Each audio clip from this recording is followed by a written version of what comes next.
அன்பார்ந்த தோழர்களே, என் உயிரின் உயிரான விடுதலை சிறுத்தைகளே, அனைவருக்கும் வணக்கம்.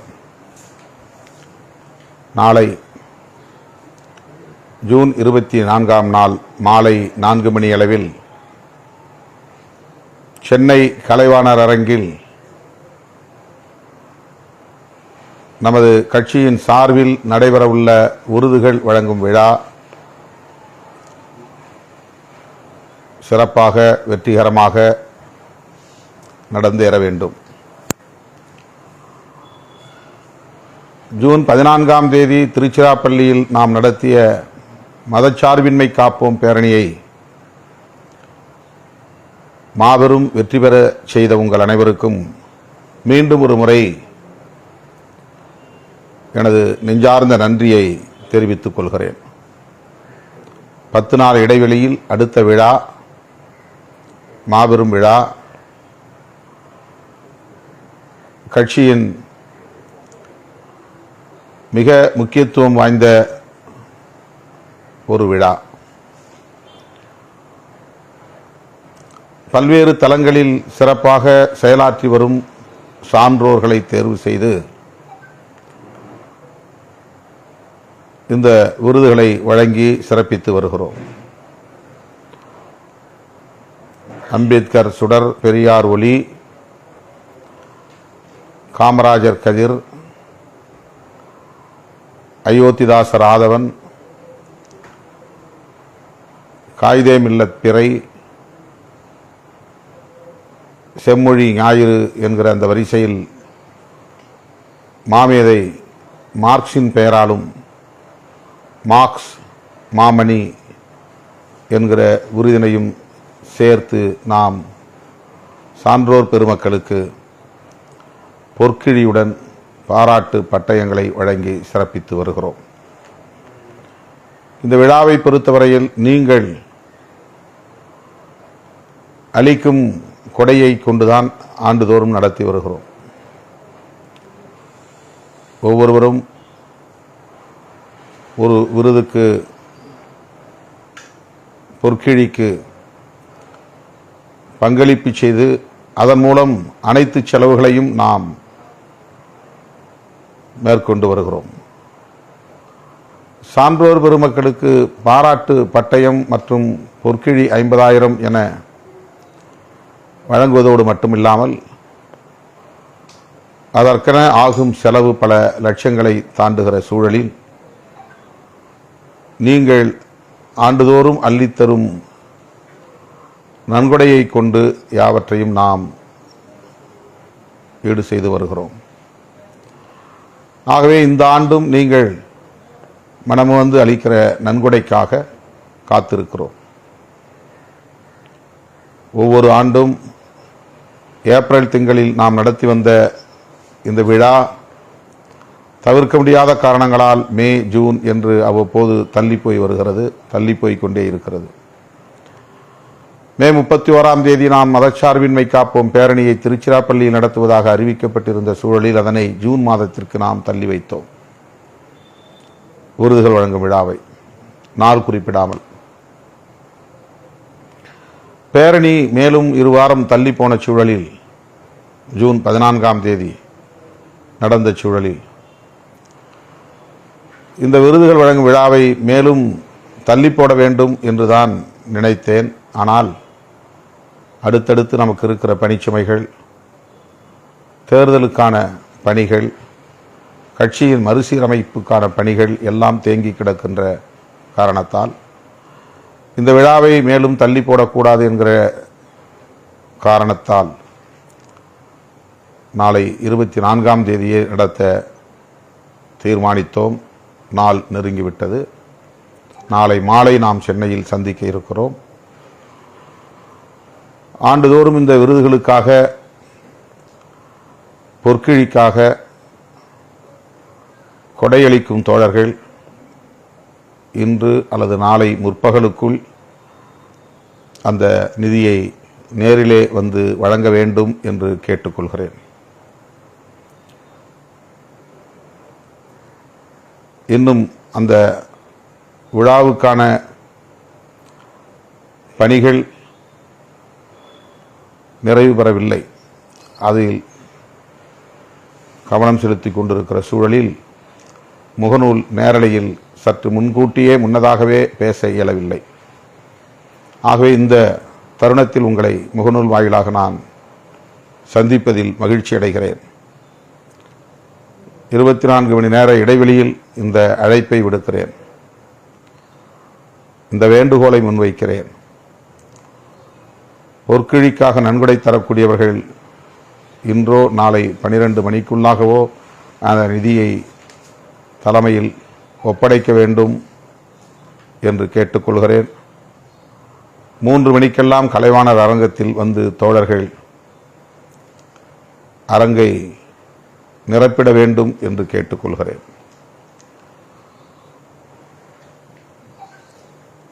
ஆந்திராவில் குப்பம் என்னும் இடத்தில் உள்ள திராவிட பல்கலைக்கழகத்தின் மேனாள் துணைவேந்தராக பணியாற்றிய டாக்டர் KS சலம் என்பவர்தான் இந்த ஆண்டு அம்பேத்கர் சுடரினை பெற்றுக்கொள்கிறார். இளமுரசு சத்யராஜ் அவர்கள் பெரியார் ஒளியை பெற்றுக்கொள்கிறார். மேனாள் புதுச்சேரி முதல்வர் திரு வைத்திலிங்கம் அவர்கள் காமராஜர் கதிர் விருதினை பெற்றுக்கொள்கிறார். முனைவர் ஜம்புலிங்கம் அவர்கள் பௌத்த ஆய்வறிஞர், திருவாரூரை சார்ந்தவர், அயோத்திதாசர் ஆதவன் என்கிற விருதினை பெற்றுக்கொள்கிறார். மௌலானா மொய்னுத்தீன் பாகவி அவர்கள் இந்த ஆண்டுக்கான கண்ணிய தமிழர் காயிதே மில்லத் பெயரிலான காயிதே மில்லத் பிறை என்னும் விருதினை பெற்றுக்கொள்ள இருக்கிறார். இலங்கை திருகோணமலையை சார்ந்த தமிழறிஞர், முதுபெரும் தமிழறிஞர், பேராசிரியர் சண்முகதாஸ் அவர்கள் செம்மொழி ஞாயிறுக்கான விருதினை பெற இருக்கிறார். அவர் கனடாவில் தற்போது இருக்கிற காரணத்தால் இந்த விழாவுக்கு வர இயலவில்லை என்று வாழ்த்துச் செய்தி அனுப்பியிருக்கிறார். மார்க்ஸ் மாமணி விருது இந்த ஆண்டு தமிழ்த் தேசிய விடுதலை இயக்கத்தின் பொதுச் செயலாளர் தோழர் தியாகு அவர்களுக்கு நாம் வழங்குகிறோம். இந்த சான்றோர் பெருமக்கள் விழாவிலே பங்கேற்று விருதுகளை பெற்றுக்கொண்டு நம்மிடையே ஏற்புரைகளை வழங்க இருக்கிறார்கள். நிறைவாக நான் உங்களிடையே உரையாற்ற இருக்கிறேன். இந்த விழா சமூக நல்லிணக்கத்தை பேணி பாதுகாப்பதற்காகவும் தலித் அல்லாத சமூகங்களை சார்ந்த ஜனநாயக சக்திகளை அடையாளம் கண்டு அவர்களை ஊக்குவிப்பதற்காகவும் நாம் தொடர்ந்து நடத்தி வருகிறோம்.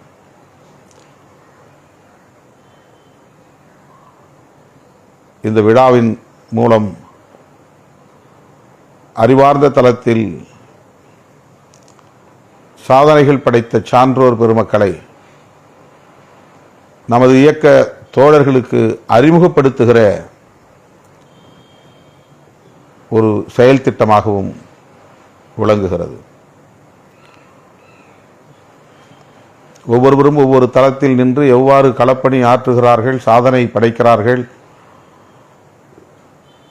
சமூகத்தில் எவ்வளவு பெரிய தாக்கத்தை ஏற்படுத்துகிறார்கள் என்பதையெல்லாம் அரசியல் களத்தில் ஓடி ஓடி உழைத்துக் கொண்டிருக்கிற நம்மை போன்றவர்கள் அறிந்து கொள்ள வேண்டிய தேவை இருக்கிறது. எந்த ஆர்ப்பாட்டமும் செய்யாமல் தன்னை விளம்பர வெளிச்சத்திலே கொண்டு வந்து முன்னிறுத்திக் கொள்ளாமல் அமைதியான முறையிலே மக்கள் பணி ஆற்றிக் கொண்டிருக்கிற சான்றோர் எத்தனை பேர் இருக்கிறார்கள், எத்தகைய சாதனைகளை படைத்து வருகிறார்கள் என்பதை களத்தில் இருக்கிற நாம் அறிந்து கொள்ள வேண்டியது மிக முக்கியமானதாகும். பொது வாழ்க்கையில் இருப்பது புகழ் தேடுவதற்காக அல்ல, தொண்டு செய்வதற்காக, நம்மை நாமே முன்னிறுத்துவதற்காக அல்ல, மக்களின் நலன்களை முன்னிறுத்துவதற்காக. இந்த அடிப்படையை புரிந்து கொள்வதற்கு இந்த சான்றோர் பெருமக்கள் நமக்கு உந்துதல் அளிக்கக்கூடியவர்களாக இருக்கிறார்கள். சான்றோர் என்றால் சான்றாக இருப்பவர்கள் என்று பொருள். சான்றாக என்றால் எடுத்துக்காட்டாக இருக்கக்கூடியவர்கள் என்று பொருள். ஒவ்வொரு தளத்திலும் எவ்வாறு இவர்கள் இயங்குகிறார்கள் என்பதற்கு எடுத்துக்காட்டாக ஒரு சான்றாக விளங்குவதால் அவர்களை சான்றோர் என்று நாம் அழைக்கிறோம். சான்றோர் என்றால் எடுத்துக்காட்டாக வாழக்கூடியவர்கள் என்பதை நமக்கு உணர்த்துகிற ஒன்று. நாமும் அப்படி பிறருக்கு எடுத்துக்காட்டாக ஒரு சான்றோராக நம்மை வளர்த்து கொள்ள முடியும், உயர்த்தி கொள்ள முடியும். விருதுகளை பெற்றாக வேண்டும் என்று இல்லை, ஆனால் பிறருக்கு சான்றாக வாழ்ந்து காட்ட முடியும். எந்த எதிர்பார்ப்பும் இல்லாமல் மக்களுக்காக தொண்டு செய்யக்கூடிய ஒரு தொண்டர் என்பது கூட பிறருக்கு சான்றாக வாழ்ந்து காட்டுவதுதான். ஆகவே இந்த விழாவில் அவசியம் முன்னணி தோழர்கள் பங்கேற்க வேண்டும், தவறாமல் பங்கேற்க வேண்டும். சரியான நேரத்தில் வந்து பங்கேற்க வேண்டும். அந்த சான்றோர் பெருமக்களின் உரைகளை நீங்கள் கேட்க வேண்டும் என்று நான் அழைப்பு விடுக்கிறேன். அடுத்து பேரணியில் நீங்கள் நீல வண்ண கோட்டு சூட்டு அணிந்து வந்தது இன்றும் பேசுவிடு பொருளாக இருக்கிறது. சிலர் நம்மை பிடிக்காதவர்கள், எப்போதும் நம் மீது வன்மத்தை கக்கக்கூடியவர்கள், அதையும் கேலி செய்து எள்ளி நகையாடி வருவதை நாம் பார்க்கிறோம். நமக்கு உடுத்த தெரியாது, நாம் பொது அரங்கில் பிறரின் கவனத்தை ஈர்க்கக்கூடிய வகையிலே அணுகத் தெரியாது என்கிற பொதுவான விமர்சனங்கள் உண்டு.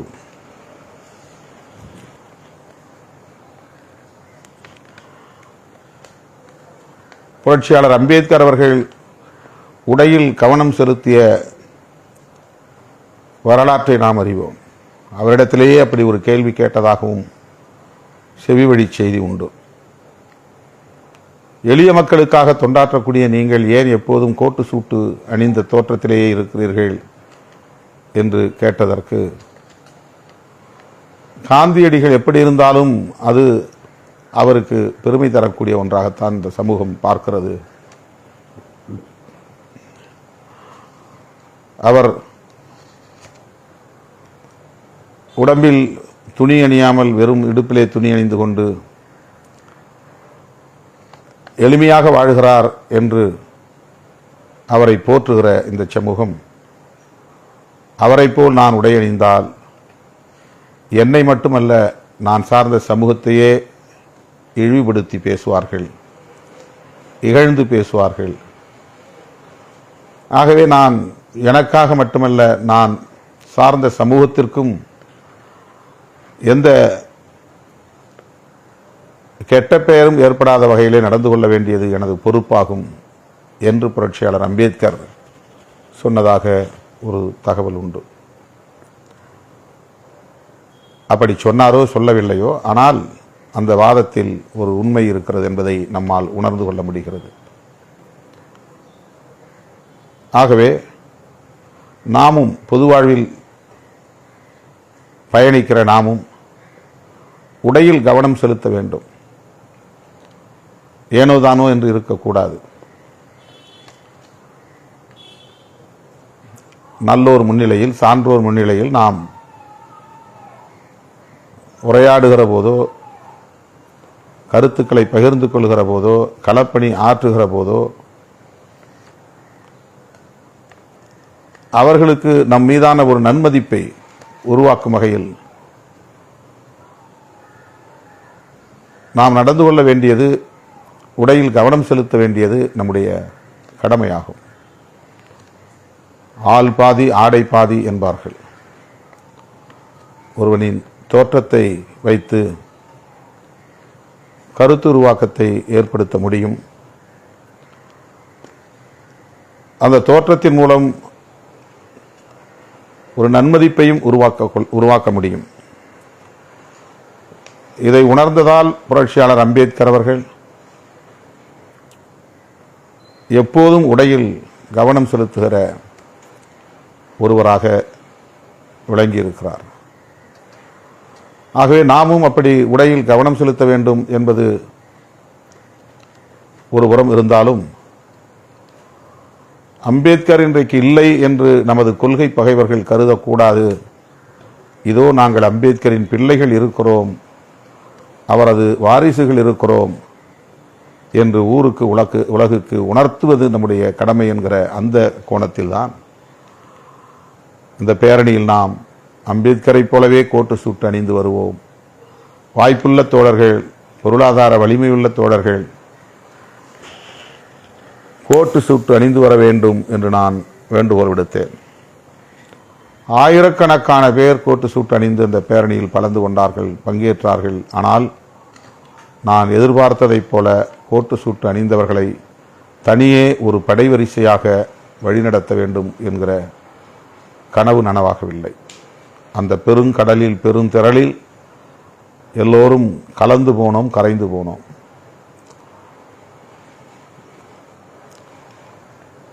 பல்லாயிரக்கணக்கான மகளிர் பானை சின்னம் பொறிக்கப்பட்ட சீருடையோடு பேரணியில் பங்கேற்றார்கள். குழந்தை குட்டிகளோடு வந்திருந்தார்கள்.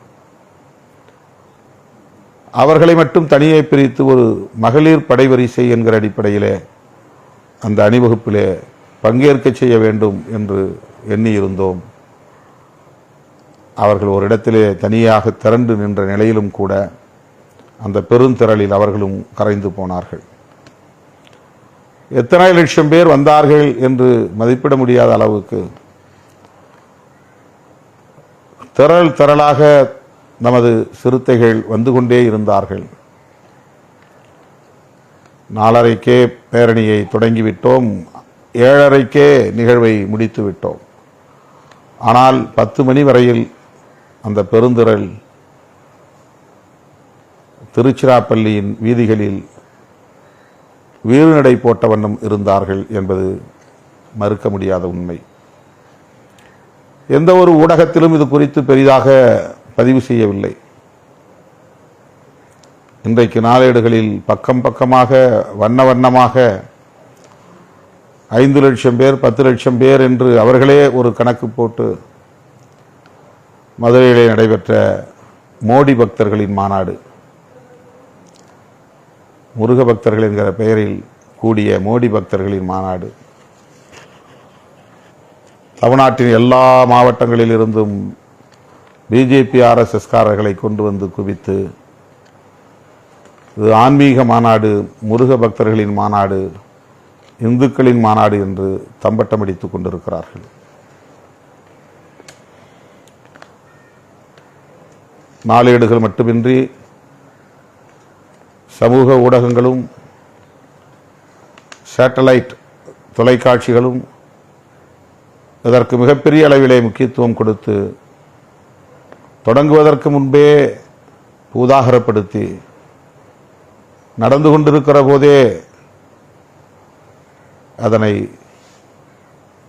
எந்த அளவுக்கு ஊதி பெருக்க முடியுமோ அந்த அளவுக்கு ஊதி பெருக்கி பூத கண்ணாடியால் பிரம்மாண்டமாக காட்டிக் கொண்டிருக்கிறார்கள். ஆனால் நம்முடைய பேரணிக்கு உள்ளே ஏதோ ஒரு பக்கத்தில் 3 கால செய்தி, அவ்வளவுதான். மேடையில் நான் நின்ற ஒரே ஒரு படம், மக்கள் திரளை ஒரு படமாக கூட எடுத்து போட அவர்களுக்கு மனம் வரவில்லை. அப்படிப்பட்ட காழ்ப்புணர்வு கொண்டவர்களின் கைகளில் தமிழ்நாட்டு ஊடகங்கள் சிக்கி இருக்கின்றன என்பதை பார்க்க முடிகிறது. நாம் ஆளுங்கட்சி கூட்டணியிலே இருக்கிறோம். அந்த கூட்டணிக்கு ஆதரவாக இருக்கிற ஒரு ஏடு 3வது பக்கத்திலோ 5வது பக்கத்திலோ இடதுபுறத்திலே 3 காலம் ஒரு செய்தியாக போட்டார்கள், அவ்வளவுதான். கடந்த 25-30 ஆண்டுகளாக நம்மை வெளிச்சத்தில் காட்டாமலேயே இருட்டடிப்பு செய்து வருகிறவர்கள் இன்றைக்கு ஒரு மாநில கட்சியாக அங்கீகாரம் பெற்றிருக்கிற நிலையிலும் கூட தொடர்ந்து அதே இருட்டடிப்பு செயல்களில் ஈடுபட்டு வருகிறார்கள். நம்மை ஒரு சக்தியாக காட்ட அவர்களுக்கு மனம் ஒவ்வவில்லை.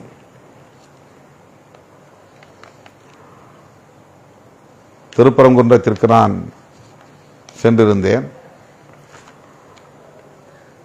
நம்முடைய தோழர்களின் அழைப்பை ஏற்று முருகன் கோவிலில் வழிபாடு செய்தேன். 30 ஆண்டுகளுக்கு முன்பு ஒரு முறை நான் போனது எனக்கு நினைவிருக்கிறது. அப்போது நான் மதுரையிலே தடய அறிவியல் துறையில் பணியாற்றிக் கொண்டிருந்த காலம்.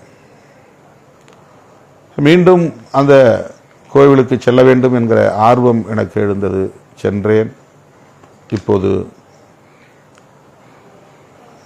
கோவிலை சீர் செய்து கொண்டிருக்கிறார்கள். மறுசீரமைப்பு பணிகளை மேற்கொண்டு வருகிறார்கள். ஆகவே கருவறைக்குள்ளே இருக்கிற முருகனை அந்த குடைவரை கோயிலாக உள்ள அந்த குகையில் முருகனை பார்க்க இயலவில்லை. வெளியே ஒரு இடத்தில் அவர்கள் ஏற்பாடு செய்து வைத்திருக்கிற முருகன், தெய்வானை உள்ளிட்ட இதர தெய்வங்களை தரிசனம் செய்ய அனுமதித்தார்கள்.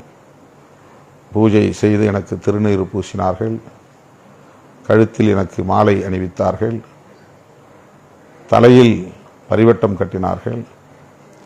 உடன் வந்த தோழர்கள் அத்தனை பேரும் முருகனை தரிசித்தோம்.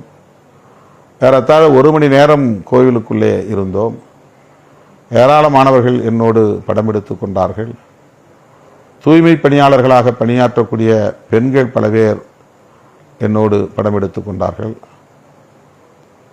எல்லாம் முடிந்து நான் வெளியே வாசலுக்கு வந்தபோது ஒரு புதுமண தம்பதி செல்ஃபி எடுத்துக்கொள்ள வேண்டும் என்று ஆசைப்பட்ட போது நானாக வாங்கி எடுத்தேன். அவர்களே எடுக்க முயற்சித்த போது நானே அதை வாங்கி செல்ஃபி எடுத்தேன்.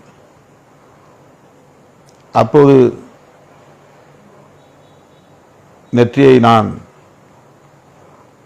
துடைத்தேன். அது வழக்கமான ஒன்று. திருநீறு பார்த்து துடைக்கவில்லை. நெற்றிலே வேர்வை இருந்தாலோ அல்லது வேறு காரணங்களாக வேறுத்திருக்கும். வழக்கமாக நான் எப்போதும் தலையை இப்படி நெற்றியை துடைப்பது வழக்கமானது. எந்த உள்நோக்கமும் இல்லாமல் நெற்றியை சரி செய்தேன் அல்லது துடைத்தேன். இதை வைத்துக்கொண்டு 1 வார காலமாக கடுமையாக விமர்சித்துக் கொண்டிருக்கிறது சங்கி கும்பல். அதை பற்றி நாம் கவலைப்படவில்லை என்றாலும் கூட என் தலைமையை ஏற்றுக்கொண்டிருக்கிற என் உயிரின் உயிரான விடுதலை சிறுத்தைகள், என் மீது நம்பிக்கை உள்ள பொதுமக்கள் புரிந்து கொள்ள வேண்டும் என்பதற்காக சொல்லுகிறேன். 1 மணி நேரம் திருநீரை என் நெற்றியிலேயே வைத்திருந்த நான் கடைசியாக வண்டியில் ஏறுகிற போது அதை துடைத்தேன் என்றால் அது எப்படி இந்துக்களை அவமதித்ததாகும் அல்லது இந்துக்களின் மனதை புண்படுத்தியதாகும்? அதில் எனக்கு உடன்பாடு இல்லை என்றால் வைக்கும் போதே அதை தவிர்த்திருக்க முடியும். கையிலே நான் வாங்கி கொண்டால் போதும். பூசாரிகள் யாரும் நெற்றியில் கட்டாயம் பூசியே தீருவேன் என்று வற்புறுத்துவதில்லை. பொதுவாக கோயில்களில் கருவறை பூஜை செய்யக்கூடியவர்கள் திருநீரை அள்ளி கையிலே தூக்கி போடுவார்கள். சில இடங்களில் தான் திருநீரை நெற்றியிலே பூசுவார்கள். ஆக கையை நீட்டினால் என் கையிலே திருநீரை கொடுத்து விட போகிறார்கள். நான் அதை பூசிக்கொள்ளாமலே கூட தவிர்த்திருக்க முடியும். எந்த கோவிலிலும் அப்படி நான் செய்வதில்லை.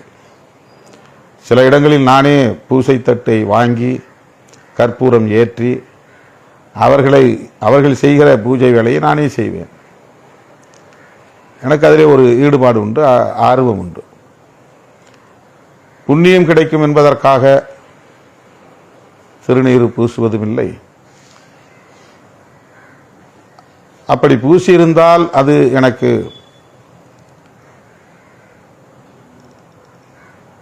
ஏற்புடையதில்லை என்கிற எண்ணமும் எனக்கு இல்லை. அதை அழிக்க வேண்டும் என்கிற உள்நோக்கமும் கிடையாது. என் மீது நம்பிக்கை உள்ளவர்கள் என்னை அழைத்து எனக்கு சிறப்பு செய்கிற போது அவர்களின் உணர்வை மதிப்பது என்னுடைய கடமை என்கிற பண்பு இயல்பாகவே என்னிடத்தில் உண்டு. குன்றக்குடி அடிகளாரை சந்திக்க சென்றபோது பெரியாரை வாசலில் வந்து வரவேற்ற அடிகளார், பழைய அடிகளார், பொன்னம்பல அடிகளாருக்கு முன்பு இருந்தவர், மூத்தவர். பெரியாரை வாசலில் வந்து வரவேற்ற போது திருநீறு பூசிதான் அழைத்திருக்கிறார் என்று நாம் படிக்க முடிகிறது. பெரியார் அந்த இடத்திலே நான் கடவுள் மறுப்பு கொள்கையில் உள்ளவர், எனக்கு திருநீறு வேண்டாம் என்று மறுதளித்திருந்தால் அவர் முதிர்ச்சியற்றவர் என்றுதான் சமூகம் சொல்லும். பெரியார் கடவுள் மறுப்பு கொள்கை உடையவர் என்பது குன்றக்குடி அடிகளாருக்கு தெரியாதது அல்ல, தெரியும். ஆனால் அப்படி வரவேற்பதில் அவருக்கு ஒரு மகிழ்ச்சி, மன நிறைவு.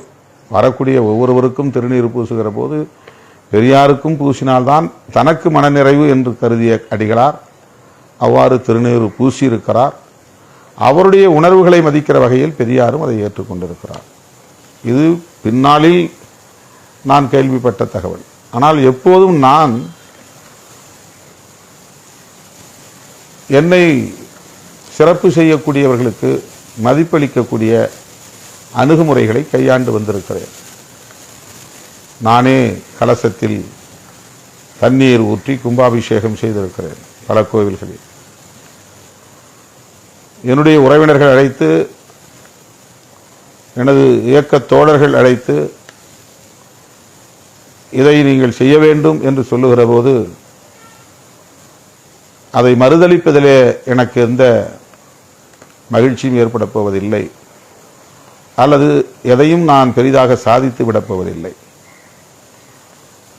அவர்கள் சொன்னதை நான் செய்தேன் என்பதில் அவர்களுக்கு மகிழ்ச்சி, அவர்கள் மகிழ்ச்சி அடைகிறார்கள் என்பதை பார்க்கிற போது எனக்கு மகிழ்ச்சி, அவ்வளவுதான். ஆனால் சங்கிகள் இன்றைக்கு நம்மை குறிவைத்து நமக்கு எதிராக அவதூறுகளை பரப்புகிற அரசியலை நாம் இங்கே பார்க்கிறோம். தமிழ்நாடு ஏதோ ஒரு திசைக்கு மடைமாற்றம் செய்யப்படுகிறது. இதுவரையில் கட்டி காப்பாற்றப்பட்ட சமூக நீதி அரசியல் இங்கே சிதைந்து போகுமோ என்கிற கவலை மேலிடுகிறது. வெறும் அரசியல் ஆதாயத்திற்காக அதிமுக போன்ற கட்சிகள் இன்றைக்கு இந்த சங்கப்பரிவார கும்பலை தோள்களில் தூக்கி சுமக்கிறார்களே, இது எங்கே போய் முடியுமோ? தமிழ்நாட்டின் அரசியல் என்ன கதிக்கு ஆளாகுமோ என்கிற கவலைதான் நமக்கு மேலிடுகிறது. அடுத்த தேர்தலிலே எத்தனை இடங்களை வாங்கலாம், எத்தனை இடங்களில் வெற்றி பெறலாம், அதற்கு எந்த கூட்டணியில் சேரலாம் என்று எல்லோரும் கணக்கு போட்டுக் கொண்டிருக்கிற போது நமக்கு வரும் காலங்களில் தமிழ்நாடு என்ன நிலைக்கு ஆளாகுமோ என்கிற கவலை இருக்கிறது. இந்த கும்பலெல்லாம் வலுப்பெற்றால் இங்கே வட இந்திய மாநிலங்களில் நடக்கிற கும்பல் கொலைகள் கூட நடக்கும். மாப் லிஞ்சிங், பெண்களுக்கு எதிரான வன்கொடுமைகள் தலைவிரித்தாட வாய்ப்பு இருக்கிறது. விளிம்பு நிலை மக்கள் தலை நிமிர்ந்து வாழ முடியாத ஒரு அவலம் ஏற்பட்டுவிடும். இதுதான் நமக்குள்ள கவலை. முருக பக்தர்களுக்கு எத்தனையோ அடிப்படை கோரிக்கைகள் இருக்கின்றன. எத்தனை கோடி பேர் தமிழ்நாட்டிலே மனைப்பட்டா இல்லாமல் புறம்போக்குகளிலே குடிசை போட்டு வாழ்கிறார்கள். அந்த மக்களுக்கு மனைப்பட்டா வேண்டும் என்று இந்த கும்பல் எங்காவது போராடி இருக்கிறதா? கோவில் நிலங்கள், லட்சக்கணக்கான ஏக்கர் நிலங்கள் கிடக்கின்றன, தரிசாக கிடக்கின்றன. அந்த கோவில் நிலங்களிலே இந்த ஏழை எளிய மக்கள் குடியிருப்பதற்கு மனைப்பட்டா வழங்க வேண்டும் என்று இந்த சங் பரிவார் கும்பல் கோரிக்கை எழுப்புமா? முருகன் கோவில்களில் தமிழில்தான் அர்ச்சனை செய்ய வேண்டும் என்று ஏன் இந்த மாநாட்டில் ஒரு தீர்மானத்தை அவர்களால் இயற்ற முடியவில்லை? அனைவருக்கும் கல்வி என்று பொதுவான ஒரு திட்டம் இருக்கிறதே, ஆனால் அனைவருக்கும் கல்வி போய் சேர்ந்திருக்கிறதா? அதற்கு என்ன போராட்டங்களை இவர்கள் முன்னெடுத்திருக்கிறார்கள்?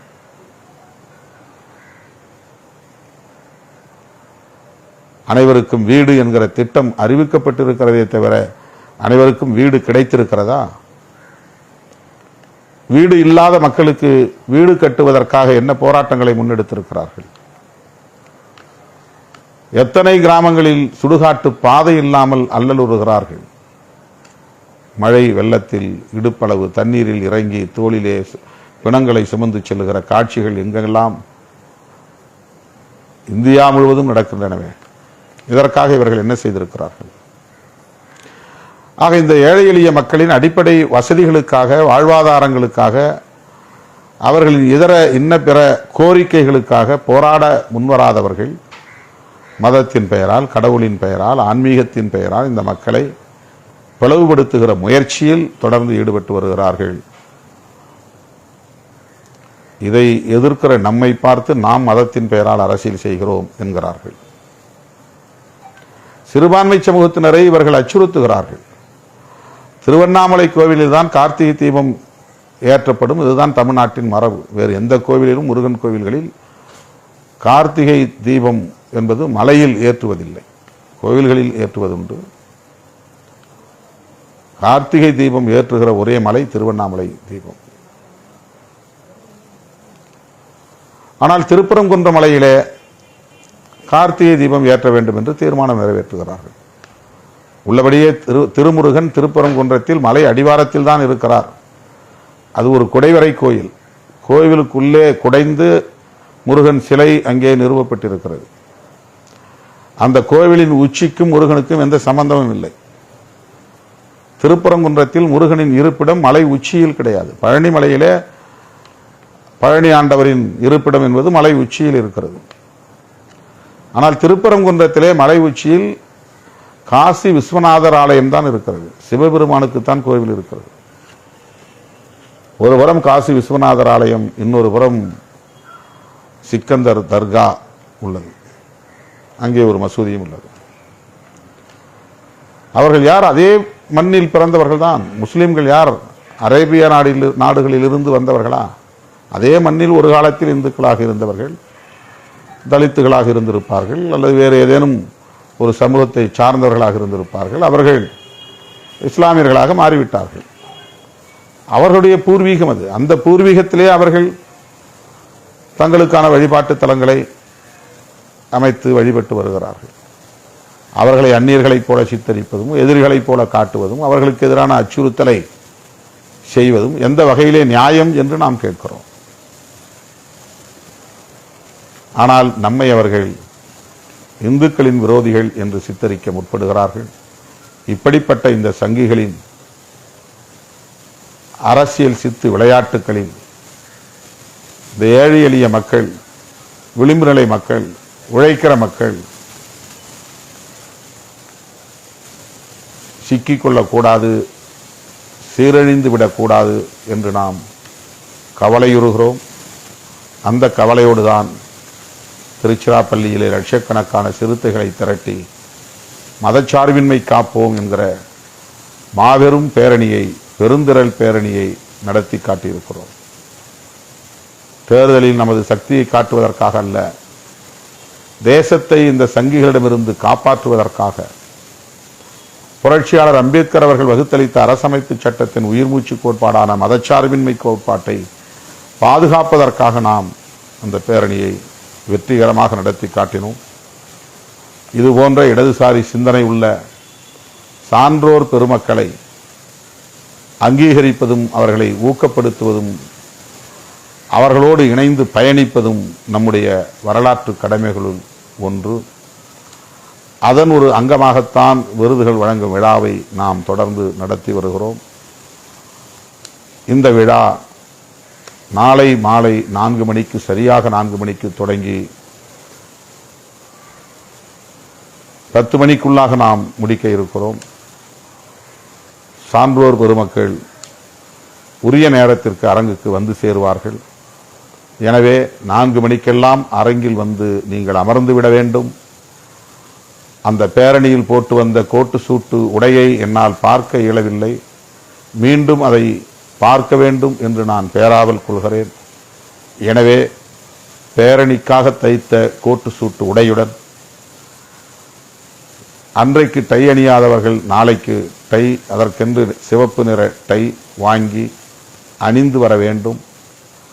அந்த அரங்கம் முழுவதும் நீலவண்ணமயமாக இருக்க வேண்டும். கோட்டு சூட்டு அணிந்த ஆன்றோர் அமர்ந்திருக்கும் அவையாக அது மிளிர வேண்டும். ஆகவே நானும் அந்த கோட்டு சூட்டு உடையுடன் தான் வருவேன். நீங்களும் அந்த கோட்டு சூட்டு உடையுடன் வர வேண்டும் என்று அன்போடு அழைக்கிறேன்.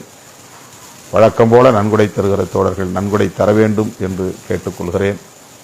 நாளை 12 மணிக்குள்ளாக இன்று முழுவதும் நான் சென்னையில்தான் இருக்கிறேன். தலைமையகம் அம்பேத்கர் திடலுக்கு வந்து அந்த நிதியை ஒப்படைக்க வேண்டும் என கேட்டுக்கொள்கிறேன். வேளச்சேரிக்கு இனி யாரும் தயவு கூர்ந்து வர வேண்டாம். இது பள்ளிக்கூடமாக மாற்றப்பட்டு இருக்கிறது. மாணவர்கள் சேர்க்கை நடைபெற்றுக் கொண்டிருக்கிறது. பெரும் கும்பல் இங்கே திரளுகிற காரணத்தினால் மாணவர் சேர்க்கை தடைபடுகிறது. எனக்கு தங்குவதற்கென்று தனி ஒரு இடம் இல்லாத நிலையிலே இந்த கட்டிடத்திலேயே 2010 இருந்து 15 ஆண்டுகளாக நான் தங்கி வருகிறேன். இன்னும் ஓரிரு வாரங்களில் ஏதேனும் ஒரு வாடகை இடம் பிடித்து நான் வேறு இடத்தில் தங்க நேரிடும். கட்சிக்கென்று ஒரு அலுவலகம் இருக்கிற போது யாராயிருந்தாலும் கட்சி அலுவலகத்திற்கு வந்து பார்ப்பதை ஒரு நடைமுறையாக கொள்ள வேண்டும். காலை 10 மணிக்கு மேல் நான் தலைமையகம் அம்பேத்கர் திடலில் இருப்பேன். தமிழகத்தின் பல பகுதிகளிலிருந்து வரக்கூடிய தோழர்கள் நேராக கட்சி தலைமையகம் வர வேண்டும், அங்கே வந்து காத்திருக்க வேண்டும் என்று கேட்டுக்கொள்கிறேன். நாளை மாலை கலைவாணர் அரங்கில் சந்திப்போம். விருதுகள் வழங்கும் விழாவை வெற்றிகரமாக நடத்துவோம். நன்றி, வணக்கம்.